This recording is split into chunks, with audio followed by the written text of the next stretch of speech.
टोपी. चौकोनी टोपी. आता चौकोनी टोपीमध्ये आपण काय करायचं, पहिले डबल कपडा घ्यायचा.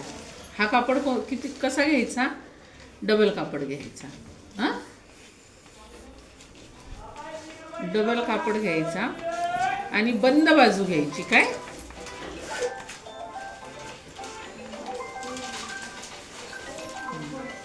आता हे काय असतं आपलं, जर समजा आता हा स्टॉप कर थोडंसं, फोन बोलून ड्रॉइंग जरा चांगली काढू दे ना आपल्याला. हे दिसते का ग, चांगली समजलं का काय. हा हे बघा, इथून माप घ्यायचं, चौकोनी टोपीला माप घ्यायचं ना.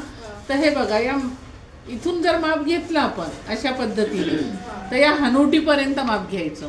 हे माप जर समजा आपलं 9 आलं, किती 9 आलं, तर इथे आपण किती टाकायचं, 10. 10 प्लस म्हणजे 9 प्लस 1. इथे माप किती टाकायचं, 10 इंच. आता इथून आपलं डोक्याचं मागचं माप घ्यायचं. हे जर समजा 8 असेल तर आपण किती घ्यायचं, हे 9 घ्यायचं. 9 किती, 8 असेल तर 9 घ्यायचं इथे. मग हा पूर्ण असा चौकोनी भाग येतो. आपल्या टोपीचं नावच आहे चौकोनी टोपी. मग याला आहे ना, इथून इकडे 1 इंच घ्यायचं. किती, 1 इंच. आणि असा राऊंड शेप द्यायचा.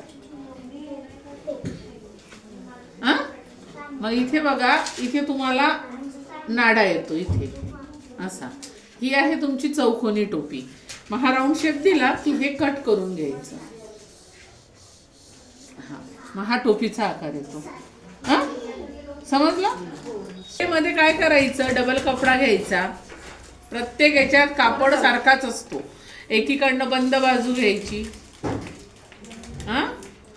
आता ही बंद बाजू घेतली आपण, बरोबर आहे की आपण इथं काय करणार, 3 इंच घेणार आणि इथे किती घेणार, 4 इंच. याला इंच म्हणतात. 3 आणि 4 इंच घेतलं की इथं आपण किती इंच घेणार, 1.5 इंच किंवा 2 इंच. आणि इथं आपण काय करणार, बाळाचं माप घेणार पूर्ण पोटाचं. समजा 9 आहे तर 9.5 घ्यायचं किंवा 10 घ्यायचं आणि याला असा आकार द्यायचा. 3 इंच काय, असा आकार दिला की हा असा तयार होतो. मग हा गोल गळा तयार होतो आणि हा असा आकार येतो. मग आता याला काय शिवायचं कसं, तर इथे नाडा टाकून द्यायचा. याच्यावर परत दुसरं लाळेरं टाकायचं, म्हणजे तेच माप. आणि मग पूर्ण राऊंड शेप शिवला की मग याला असे नाडे येतात. या पद्धतीने लाळेरं तयार होतं. समजलं तुम्हाला लाळेरं.